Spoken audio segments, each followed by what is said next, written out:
Guys मार्केटबाट $2.5 trillion approx wipe out भएको छ। थाहा पाउनु भयो होला नि पक्कै होइन। यही उपलक्ष्यमा आज तपाईँहरूसँग धेरै दिन पछाडि चाहिँ डिस्कस गर्ने मौका मिल्यो गाइज। कस्तो लाग्छ कमेन्ट गर्न नबिर्सनु होला है, अन्तिमसम्म चाहिँ हेरिदिनु होला है। S&P 500, नास्डाक, gold, silver, bitcoin, Ethereum, Solana यी सबैबाट $2.5 ट्रिलियन एप्रोक्स वाइप आउट भएको छ गाइज। Not a joke. कसरी सम्भव भयो होला त? सबै जे हेऱ्यो मार्केट घटेको छ। के भयो अचानक यस्तो कि सबै कुरा चाहिँ डाउन डाउन डाउन भइरहेछ। कता इन्भेस्ट गर्ने होला त, के गर्ने होला भनेर सबजना एकदमै हुन्छ नि खोजी नीति गर्नुभएको छ पक्कै पनि। म पनि त्यही रिसर्च गर्ने क्रममा चाहिँ केही कुराहरू चाहिँ फाइन्ड आउट भएको कुराहरू चाहिँ तपाईँहरूलाई सेयर गर्दैछु है guys.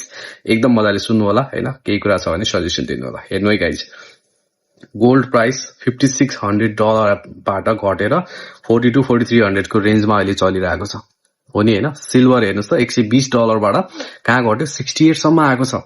Maybe this is the right time to invest हुन सक्छ नि होइन। अहिले चाहिँ एभरेजिङ गर्दै जाने हो भने चाहिँ अझै अहिले पनि किन्ने, अनि अझ तल गएपछि नै किन्छु, बरु एभरेजिङ गर्दै जान्छु भन्ने हो भने चाहिँ एकदम राइट अपर्च्युनिटी हुन सक्छ है गाइज। बिटकोइन हेर्नुहोस् त 60,000 को रेन्जमा आइरहेको छ। इथेरियम 1500 को रेन्जमा, सोलाना त्यस्तै छ भने पछाडि त यो अहिले इन्भेस्टमेन्ट गर्ने एकदम राम्रो अपर्च्युनिटी हुन सक्छ। तर एकदमै हेरेर किन्नुहोस् है, किनभने अझै तल पनि जाने सम्भावना छ मार्केट, बुझ्नुभयो नि होइन। तर जेपी मोर्गान होइन, गोल्डमेन स्याक्सहरूले चाहिँ के भन्दैछन् भने नि होइन, तपाईँहरूले यदि थाहा पाउनु भएको छैन भने उनीहरूले के भन्दैछन् भने गोल्ड सिल्भरहरूको प्राइस चाहिँ 2026 डिसेम्बर अन्तिमसम्ममा चाहिँ 5,000 क्रस गर्छ गोल्डको भनेको छ, बुझ्नुभयो नि। सो गोल्डको त्यति पुग्नु भनेको सिल्भर पनि त्यही रेन्जमा बढ्नु हो है। भने पछाडि उनीहरू त्यसै त बोलेका छैनन्।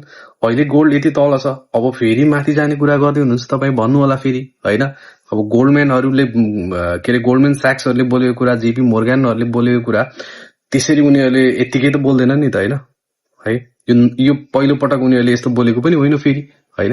त्यही भएर उनीहरूलाई पनि सुन्ने गरौँ। त्यो किन भन्दैछन् भन्दाखेरि चाहिँ सेन्ट्रल ब्याङ्कहरूले चाहिँ हरेक वर्ष लगभग 800 टन गोल्ड चाहिँ उनीहरूले किनेर रिजर्भ राख्ने गरेका छन्।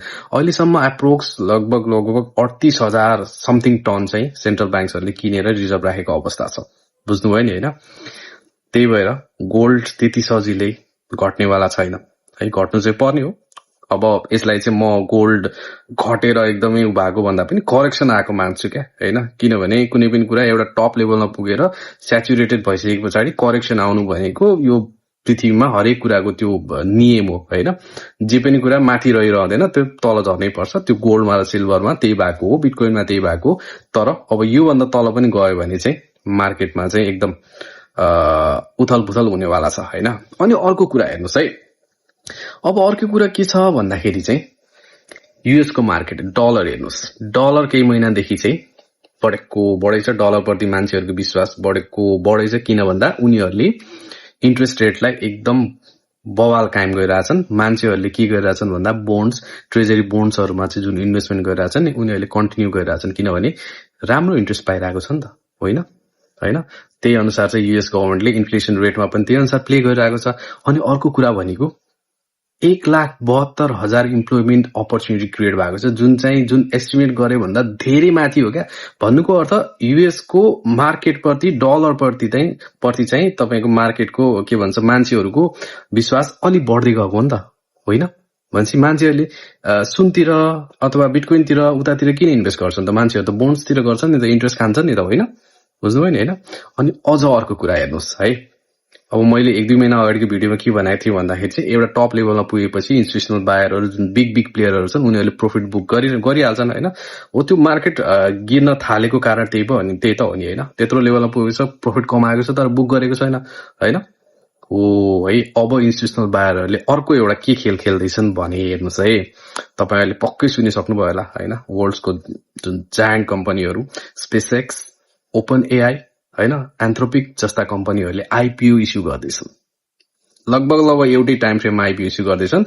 अब त्यो आइपिओ को भ्यालु कति पुग्छ भनेर तपाईँले इमेजिन नै गर्न सक्नुहुन्न क्या। भने पछाडि जता पैसा कमाइन्छ उतै इन्भेस्ट गर्ने हो नि होइन।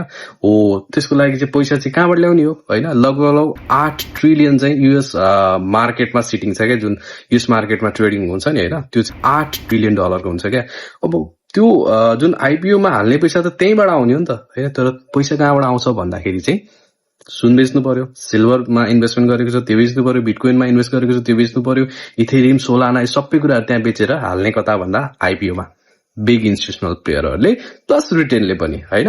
अनि अब बिग इन्स्टिट्युसनल प्लेयरहरूले त्यो बेच्न थालिसके पछाडि मार्केटमा पहिलो त आउने नै भयो होइन, जुन प्यानिक क्रास हुँदैछ नि होइन, रिटेल सेलरहरूले त्यसपछि त बेच्न थालिहाल्छ नि डेफिनेटली होइन।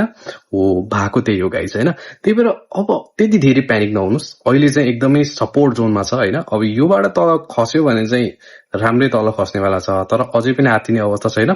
इन्भेस्टमेन्ट गर्नुहुन्छ भने हल्का फुल्का चाहिँ स्टार्ट गर्दा हुन्छ, अझै तल गयो भने फेरि किन्ने, त्यसलाई एभरेजिङ गर्दै जाने होइन, त्यो गर्नुभयो भने बेस्ट हुन्छ गाइज होइन। तर मार्केट चाहिँ एकदम बुझेर मात्र इन्भेस्ट गर्नु है, नफस्नु है गाइज। अनि अझै अर्को कुरा भनेको गोल्ड सिल्भरको प्राइस चाहिँ बढ्नुको अर्को रिजन एउटा पनि छ है गाइज। फोर्ट नक्स सुन्नु भएको छ नि तपाईँले होइन, जहाँ चाहिँ युएसको लगभग 56% चाहिँ गोल्ड रिजर्भ राखिने गरिन्छ होइन, फिजिकल गोल्ड। त्यसको चाहिँ फिजिकल अडिट पनि गर्ने भनेको छन्, जुन चाहिँ एलन मस्कले पनि कुरा उठाएको थिए केही समय अगाडि होइन। ट्रम्पले त्यस्तो भन्दैछ, यदि त्यो भयो भने गोल्ड प्रतिको मान्छेको जुन विश्वास हुन्छ नि अझै बढेर जान्छ, बुझ्नुभयो नि होइन। हो त्यही भएर त्यो सबै कुराहरूको इन्फर्मेसन चाहिँ तपाईँले लिइराख्नुपर्छ, त्यसको लागि मार्केटमा रिसर्च गर्नु पर्यो होइन। केही कुराहरू छ भने आउनुहोस् जोडिएर कुरा गरौँ होइन। अब मार्केटको लागि चाहिँ होइन स्टडी चाहिँ गर्दै गरौँ होइन, इन्भेस्टमेन्ट त्यही अनुसार गर्नुहोस्, नफस्नुहोस् है। यदि गर्दै गर्नुहुन्छ अब मार्केट अहिले पनि हुन्छ नि माथि जाने अवस्थामै छ, तर तल गइहाल्यो भने पनि तल जाँदा पनि किन्नुहोस्, अहिले पनि अलिकति किन्नुहोस्, एभरेजिङ गर्नुहोस् गाइस। म चाहिँ त्यही भन्छु, मलाई फलो गर्नु होला होइन। केही छ भने कमेन्ट गर्न नबिर्सनु होला। Thank you so much.